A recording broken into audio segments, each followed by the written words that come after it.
So an expert panel has found that police and intelligence failed to protect lives and property during the deadly unrest in July of 2021. President Cyril Ramaphosa authorized the release of the report, which was undertaken to probe government's response to the looting that cost lives and damage to infrastructure. We speak more on that report. We're joined by a criminologist in the Department of Political Science at Stellenbosch University, Dr. Guy Lamb. Dr. Lamb, always a pleasure. Thank you very much for joining us. While we appreciate that this came out late morning today, you're still probably going through the report. Perhaps let's take a look at what some of the findings and recommendations were on the question of whether there was an intelligence failure. The panel of experts finding there was a significant intelligence failure to anticipate, prevent or disrupt the planned and orchestrated violence. Any surprises that popped up for you? I mean, the report is quite systematic. I mean, we need to look at the background to it. It's 3 people, but it has 3 very prominent people. It's led by Professor Sandy Africa, who is a security sector reform and intelligence specialist. I mean, she's well known in South Africa for that and well known for excellent work. So it is a very good job done in a very short space of time and quite limited resources. So, I mean, the report is quite extensive. It's more than 150 pages. But what it does is, I think, really in a very important way, is confirms of what a lot of people had suspicions about, and there was a lot of commentary about it. So it puts on the record many of the challenges that we had. So number one was intelligence, and I think the kind of point that was made was that the quality of intelligence that was produced was either wasn't good enough, or it was that essentially the nature of the intelligence wasn't sufficient to inform the authorities. And of course the report does try to give the other side. It tries to paint a picture of what the intelligence services provided, and they seem to be under the impression that they were providing relatively good intelligence. But at the end of the day, there was a very serious problem. And the key recommendation that comes out of this report is that to take the high-level panel that came up with recommendations under Sidney Mufamadi back in 2018, that those recommendations about particularly the State Security Council and intelligence services in general need to be implemented.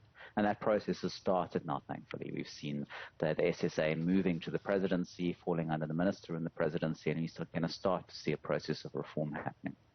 Another finding under the intelligence section is that there was ambivalence and hesitancy on the part of the intelligence services about whether they should gather intelligence about persons with a political profile for fear of being castigated for interfering in politics. A recommendation to bringing stability to the SSA by appointing suitable people into positions of leadership is an urgent priority to counter the demoralization that has dogged the agency for years.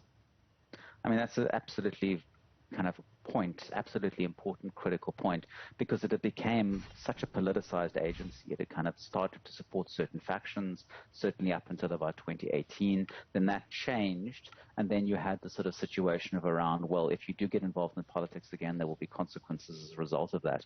So it also kind of really talks to the need to have a professional kind of career-orientated intelligence service, one that's focused on the quality of the intelligence and expertise around intelligence, not around party political considerations, which seems to be a key issue in the past.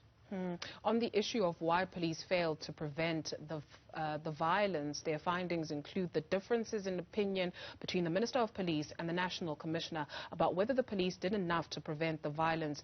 Shows that there is no agreement at the capacity of SAPS at the very top. Your thought on that? Yeah, there's been this ongoing crisis within the sort of management of the SAPS, but also this really kind of conflict-fraught relationship between the Minister and the National Police Commissioner. And that was clearly evident during the riots and afterwards during the kind of investigations that happening and the hearings that happened. And this issue still hasn't been resolved. So it's something that really kind of emphasizes the important need to do that.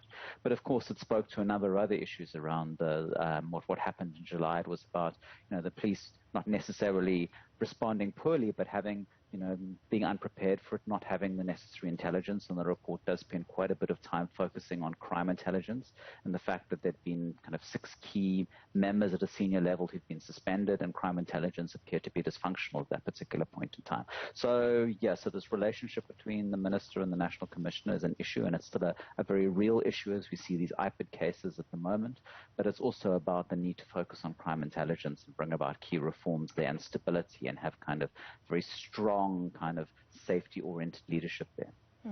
On the perception that the SANDF was slow to react, and is it justified? And they put a question mark there. The finding there, or one of the findings, I must add, is that the SANDF was the last of the security services on the scene of the violence. This is in line with the Constitution, since law enforcement is not their primary function, and they can only be employed for law enforcement functions within the borders of South Africa on the instruction of the Commander-in-Chief, and that being the President.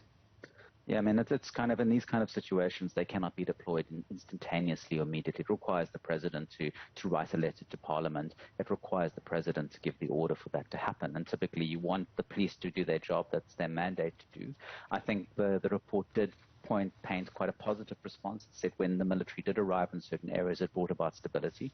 Of course, they were late, but I mean, that happens in any context within South Africa. In these kind of circumstances, it's the police's job to respond to it, and if they can't cope, then the military is brought in. And this happens in most democracies in the world as well. So, for example, if we saw in the US, in the kind of invasion and the storming of the Capitol building, you saw the Capitol Police, and they were a bit overwhelmed, and then you actually saw the National Guard being called in to kind of stabilize the situation.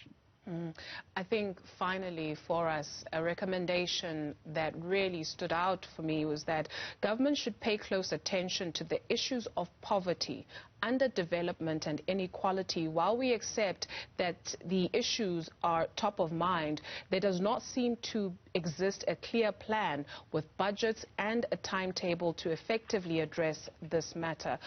If one adds the general unhappiness with corruption within the ruling party, many of the interlocutors that appear before us warned that what happened in July will definitely happen again if these matters are not addressed. When we look at the issues that bubble under, that then manifest the way they manifested back in July of 2021.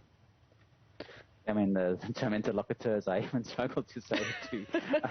I feel better now. That's why I was smiling. It's like it's not the easiest word to pronounce. But I mean, the point that's raised, and I think that was sort of a number of commentators were making, and I'm really happy to see the report made this point around that these kind of key issues underlying kind of drivers of violence. They don't necessarily the cause of violence, but they can combine with other factors to lead to the violence. And I think the point that's being made is that those issues seem to have been weaponized in certain communities. And the report really does talk about the kind of sense of around there were instigators behind this, and that really needs to be looked into. But these issues of around dealing with poverty and inequality, absolutely. I mean, we have the National Development Plan. I sit as a commissioner on the National Planning Commission, and the plan is supposed to solve these problems. But I mean, they're already difficult problems to solve, and certainly going forward, we need the budgets. There's been lots of talk about what to do and some action, but we really need to have a fundamental approach to this. But our biggest problem is money. We have an economy that's quite extremely tight at the moment. We just don't really have the resources to deal with it. So the point that the report makes is this is a possibility of happening again in the future. So we have to think as creatively as possible to try and address these issues going forward. An interlocutor is a person who takes part in a dialogue or conversation. Thank you very much, Dr. Guy Lamb, for indulging us this afternoon. He's a criminologist at the Department of Political Science at Stellenbosch University.